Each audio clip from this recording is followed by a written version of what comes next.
Hello hello welcome back to another video. Boruto के recent chapter में बहुत सारे हिडन डिटेल्स जो पहले बता चुके थे थ्योरी में, वो सब आज बात करने वाले। Let's start the show. शुरू करने से पहले लाइक एंड सब्सक्राइब जरूर कर लेना। तो क्वेश्चन ये है कि गारा ही हमेशा विक्टिम कार्ड क्यों बन रहा है सबसे पहले? क्योंकि जब आकाशुकी आए थे पहले गारा पे अटैक किया था, और अभी भी जितने शिंजू आए गारा पे ही पहले अटैक किए हैं, बाद में कोनोहा में आए हैं। एक्चुअली जितने भी शिंजू थे वो पार्ट पार्ट डिवाइड होके एक तरफ आ गए हैं गारा की ओर और दूसरा कोनोहा में आए। जूरा जो था वो कूल माइंडेड था, वो आराम से सब कर रहा था, जबकि मोएगी का टीम पूरा एकदम कंसिस्टेंटली कर रहा था। उनका फोकस सिर्फ गारा पे ही था और ऐसे बुक्स पे नहीं था जैसे जूरा पढ़ने आया था। एक्चुअली वो टेल बीस्ट ह्यूमनॉइड शिंजू बनने के बाद पहले बुक्स पढ़े थे किसके पास कितना ताकत है, जैसे कि टेल बीस्ट को 9 पार्ट में डिवाइड किया गया और सबसे ज्यादा कुरोमा के पास है और सबसे कम गारा के पास जो था सुकाकू। शायद उन्हीं से ही पता लगा कि कोनोहा में है 9 टेल, और उसी के तलाश में सुकाकू के तलाश में वो गए हैं गारा के पास। वो चाहते तो कावाकी या फिर बोरुटो में किसी एक को डिवोर करके सीधा चक्रा फ्रूट बना सकते थे, फिर भी उनको चाहिए और ज्यादा पावर, इसीलिए वो उसी के तलाश में है। जैसे कुरोमा की तलाश में वो अभी भी है। फिगर्स को एक तरफ कर दो जो बोरुटो एनिमे में दिखाया गया था, सच्चाई में गारा के पास ही शायद सुकाकू अभी भी है। जब सुकाकू को लेने वो गए हैं, सामने आया है गारा, उनका जो काजेकागे है, और साथ उसका बेटा सिंकी भी तो जरूर आएगा। जैसे कि सबको पता है गारा अपने जी जान से लड़ा होगा, पर सिंकी उससे ज्यादा ताकतवर बन चुका होगा, क्योंकि बोरुटो फिलहाल नारुतो से भी ज्यादा ताकतवर बन चुका है और सिंकी ऑब्वियसली उसे टक्कर मतलब उसके लेवल में जरूर बनाएंगे। थोड़ा नेक्स्ट जनरेशन है ना, उनको ताकत जरूर देंगे भाई, ऐसे ही कमजोर रखेंगे तो हाईलाइट नहीं होगा ज्यादा।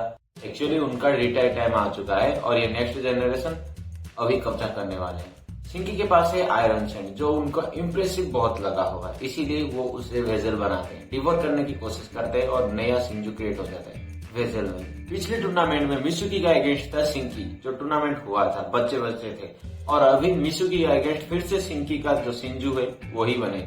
जूरा का टारगेट है नारुतो उजुमाकी और हिमोमारी, उसके बाद है हिदारी का टारगेट सारदा उचिया, बग का जो शिंजू है उसका टारगेट है आइडा, और मोएगी का टारगेट है कोनोहा। अभी जो नया आया है उसका टारगेट बनेगा मित्सु। नारुतो उजुमाकी नहीं है तो हिमामारी भी उसका टारगेट बनेगा। ऑब्वियसली उसके पास कुरोमा जो है वो कुरोमा के तलाश में नारुतो को ढूंढ रहा है, पर अभी हिमामारी के अंदर है तो वो उसे ही टारगेट करेगा ना।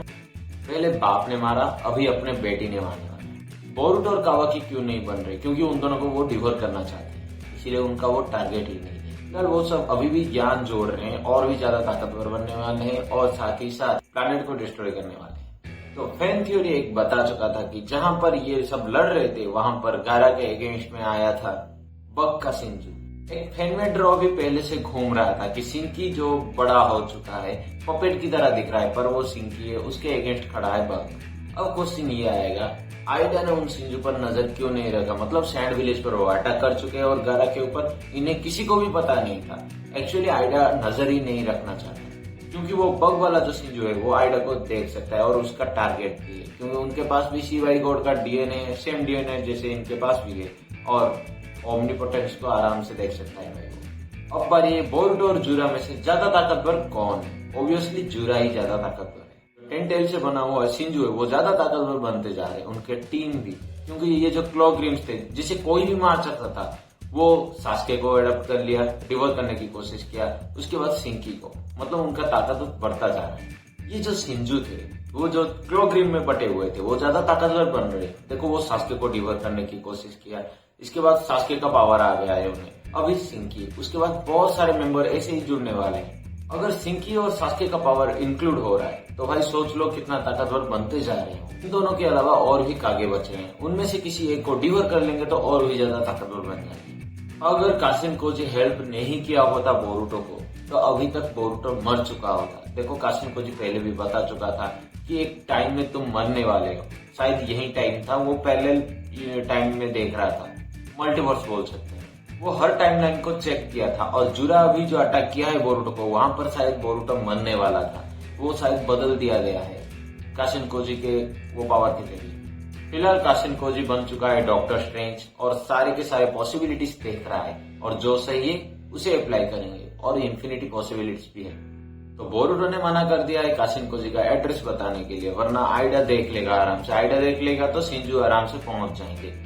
अगर जुरा को हराना है तो एक ओसुकी ही हरा सकता है, जो कावाकी और बोरुटो है, और कोई भी नहीं। अगर दोनों मिलकर लड़ेंगे, हाँ आइडा भी हेल्प करेगा डायमंड भी, तो शायद हरा सकते हैं। अगर ऐसा नहीं हो सकता है, ऐसा भी नहीं हो सकता है भाई, ऐसे ही नए नए शिंजू क्रिएट होते रहेंगे तो हराना मुश्किल ही हो जाएगा। देखो अब शिंकी आया है, मिसू की हेल्प कर सकता था ना, अब वो नहीं भी कर सकता है क्योंकि उसके खुद के फटके 4 होने वाला है। बोरुटो सोलो उससे लड़ने वाला है और आराम से मार भी खाने वाला है, और बचा है सिर्फ और सिर्फ ओरिजिनल ओत्सुकी। कौन हो सकता है भाई, उसका अता पता अभी तक नहीं है। ओत्सुकी मोमोसुकी।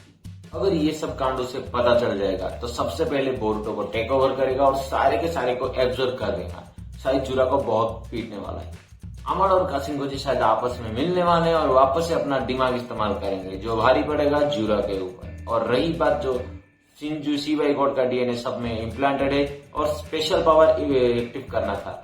अब बचा है सीवाई गॉड का डीएनए सबके पास है, जितने भी कारा मेंबर्स थे, और सब एक्टिव नहीं कर पाए थे, जैसे कि बोरो, काशिनकोजी और डेल्टा। बोरो तो मर चुका है, काशिनकोजी एक्टिव कर चुका है, और बाकी बचा है डेल्टा। उसका सुपर पावर क्या होने वाला है जो सबको हैरान करके रख देगा। इन सब के बाद कावाकी और बोरुटो का फाइट भी होने वाला है, और सबसे इम्पोर्टेंट वाली बात है कि बोरुटो का जोगन कहाँ चला गया है। मांगा में दिखाया गया है कि एक स्पेशल आर्क दिखाया गया है जो मोमोसुकी का भी हो सकता है, पर एनिमी जैसे ही शुरू हुआ वो सबसे पहले जोगान को दिखा दिया गया। इतना बड़ा गलती नहीं कर सकते क्योंकि जोगान को साफ साफ दिखाया गया है मोमोसुकी उसके शरीर में जाने से पहले। वैसे तो बोरुटो पहले के मामले में ज्यादा ताकतवर बन चुका है, फिलहाल वही सबसे ज्यादा ताकतवर है। हाँ, नारुतो और सास्के तो दोनों सील बैठे पड़े हैं। बोरुटो के पास और भी कितने सारे जुस्सु है वो सब भी देखने वाले हैं। बहुत सारे और भी जुस्सु बोल रहा हूँ इसीलिए क्योंकि काशिनकोजी हर मल्टीवर्स में देख सकता है। अगर ये पॉसिबिलिटी हुआ तो बोरुटो ये सीखेगा, अगर वो हुआ तो वो सीखेगा, और वो सब कुछ मिला के इस बोरुटो को इस टाइमलाइन में सिखाने वाला है। ये था छोटा छोटा डिटेल्स और छोटे वीडियो में, इसीलिए ज्यादा नहीं बोल रहा हूँ। और वीडियो कैसा लगा आप कमेंट करके बताना, और भी क्वेश्चन हो तो कमेंट में पूछ लो भाई, उस पर वीडियो जरूर आएगा। ऐसे इंटरेस्टिंग वीडियो आता रहेगा, तब तक के लिए